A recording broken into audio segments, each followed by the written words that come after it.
Mark, the way I try to explain the South to so many people who don't live here is I try to use the example of the Civil War.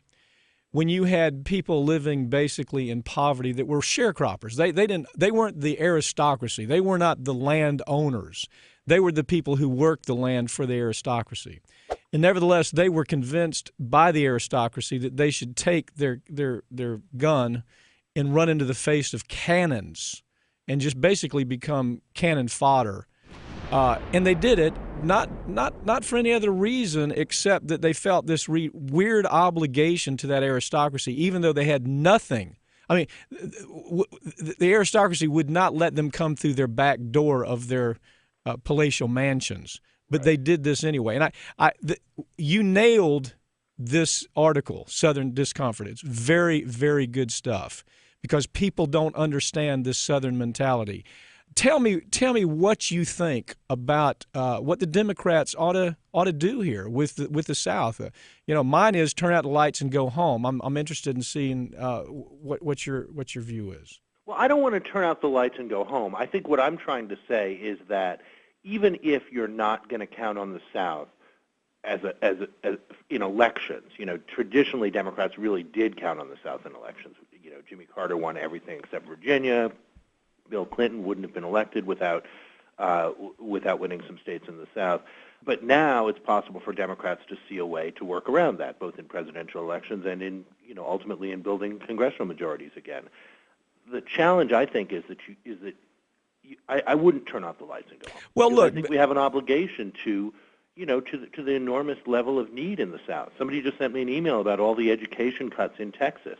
I mean, that's a lot of kids who are whose teachers are going to be fired and whose schools are going to get worse than they already are. That's something that Democrats are obligated to think about. No question. But in the process, Mark, child poverty all-time high, incarceration, infant mortality, lowest rates of health insurance, student achievement is abysmal. Union representation is non-existent. The environment is in a deplorable condition. But what it comes down to is the same thing LBJ knew when he signed civil rights legislation. He said the South is forever gone, and so I think you're almost beating your head up against the wall to turn that around, and that's why I know that the end of your article you say that we can't give up, but I'm wondering to what end. Well, to the end of if you think in a 20-year process. Lots of things change over the course of 20 years. Politics of states have changed. An older generation, moves on.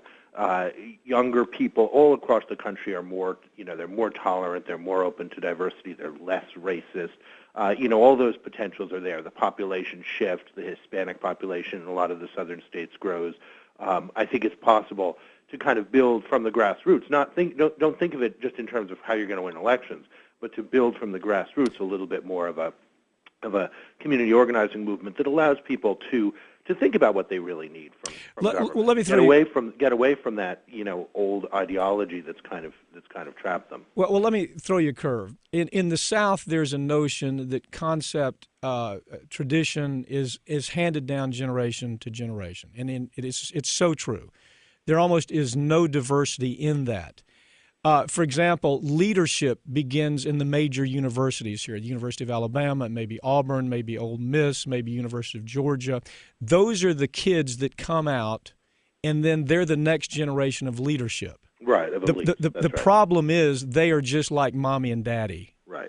And so those are the people who are still – that's the aristocracy that's still leading that Civil War sharecropper to run into the face of a cannon when he has nothing to benefit. It's zero benefit for his quality of life. Well, you're closer to it to be able to comment on that kind of force, which certainly will affect things over the next 20 years. I mean, one criticism I've gotten of the article, and it's totally well taken, is that you shouldn't really generalize so broadly about the South. And I did distinguish between Virginia and North Carolina, which are increasingly more affluent states that Obama did win, and But, the border states are very different. They're a little less steeped in that tradition than Deep South. On the other hand, they've been moving so rapidly away from the Democratic You're talking about Party. Tennessee, Kentucky, Arkansas, Kentucky, that used to be Arkansas, Clinton's stronghold, right? which were Clinton's stronghold. But, they moved.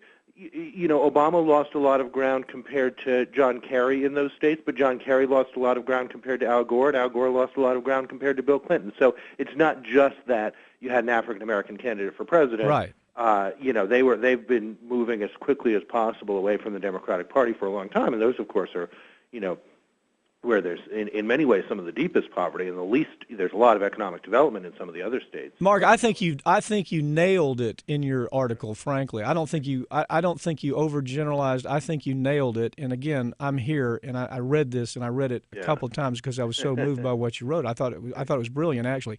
Mark, the other idea here is to say, okay, and this is. Again, I come at it. Let me disclose. My feeling is that the Democrats, that progressives, have lost the South. Okay, I'm a progressive that lives down here. Everything I do tries to further that progressive movement. It is like getting up and beating your head up against the wall. I realize that, and so I say, for the betterment of the progressive movement, why don't we focus on Nevada or Colorado, where you have well-organized Hispanic voters, you have a labor movement, you think you can move a progressive agenda further ahead? Why not take all of that attention and put it in places where we have a chance? Because I can't abandon the efforts of what people like you do, and I think that different people have different roles in the system, and some people's job is to get Democrats elected. If your job is to get Democrats elected, you should be focusing on Nevada, Colorado, and so forth.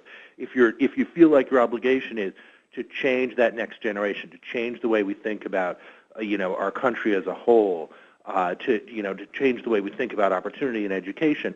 There's a lot of us who we don't actually do electoral politics. We're doing something else. We're trying to change the mindset of the country. We're trying to change a little bit the dynamics of power, maybe change who we consider the elites who are going to move into leadership positions in those states in some different ways. And I think if you're on that side, I think you need to be thinking about the South, and you need to be thinking about it even more so because you know that the political process isn't going to. Yeah. The Democratic Party is not going to care because they shouldn't care. But there are progressives, just so you know, there are progressives down here that have year after year, I mean for decades, put in their money, put in their time, put in their heart, put in their sense of morality, conviction, and they've said, well, we've done all we can do. Right, and so then at some point you say, okay, we can't do anything more. They bought into the lie about Iraq. Their jobs are being outsourced. The millionaires, billionaires are getting tax breaks. They're not. Right. It's almost this. They've been stifled to this Walmart level of wages that year after year they just seems to be okay with them. Right. And so the real question then comes: is the South going to be led by the Pat Robertson type of demagogues that say that that's all good for the South, or are we going to be able to step out of it?